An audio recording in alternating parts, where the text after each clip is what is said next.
Sekitar 10 pejabat dari Defense Acquisition Program Administration Korea Selatan dan Korea Aerospace Industry terbang ke Jakarta pada hari Selasa lalu.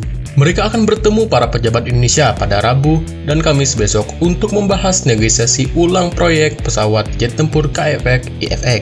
KAI adalah pembuat jet tempur tersebut. Proyek patungan ini mengalami hambatan setelah Indonesia menunggak iuran senilai ratusan juta US dollar. Proyek tempur gabungan tersebut dinamakan KAIFEK atau IFX. Kedua belah pihak telah mengadakan 4 putaran negosiasi ulang, di mana pembicaraan terakhir dilakukan setelah 1 tahun terakhir.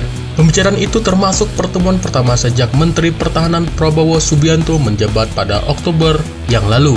Prabowo telah menunda melanjutkan pembicaraan dengan pemerintah Korea Selatan dengan mengatakan dia akan meninjau keseluruhan konten anggaran pertahanan dan sistem persenjataan Indonesia. Selama pertemuan minggu ini, pejabat kedua negara diharapkan akan meninjau kondisi proyek jet tempur patungan tersebut untuk mencapai kesepakatan. Karena Indonesia menginginkan pengurangan dari yang disanggupi untuk membayar ke pemerintah Korea Selatan. Indonesia pada awalnya setuju untuk membayar 1,7 triliun won atau sekitar 1,46 miliar pada kurs saat itu, yang merupakan sekitar 20% dari total anggaran proyek 8 triliun won. Tetapi sejauh ini Indonesia baru membayar sekitar 220 miliar won. Indonesia berhenti membayar pada akhir 2017 lalu karena kondisi keuangan negara yang memburuk. Pembayaran oleh Indonesia seharusnya selesai pada tahun 2026 dan tunggakan yang semestinya dibayar sekitar 500 miliar won.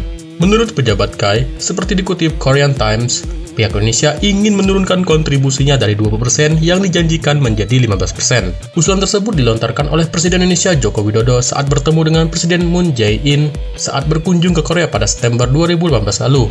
Tahun lalu, Menteri Koordinator Bidang Politik, Hukum, dan Keamanan Wiranto mengatakan negara sedang mempertimbangkan untuk menawarkan pesawat CN-235 dari perusahaan pembuat pesawat PT Dirgantara Indonesia sebagai bagian dari kontribusinya, bukan uang tunai. Pejabat industri pesawat Korea Selatan mengatakan Indonesia ingin pemerintah Korea Selatan mentransfer lebih banyak teknologi untuk pengembangan jet tempur ke Indonesia.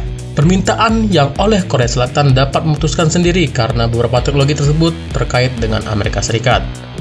Sementara itu, pengembangan pesawat tempur oleh KAI berjalan lancar, di mana pabrikan itu akan meluncurkan prototipe pada paruh pertama tahun 2021 mendatang.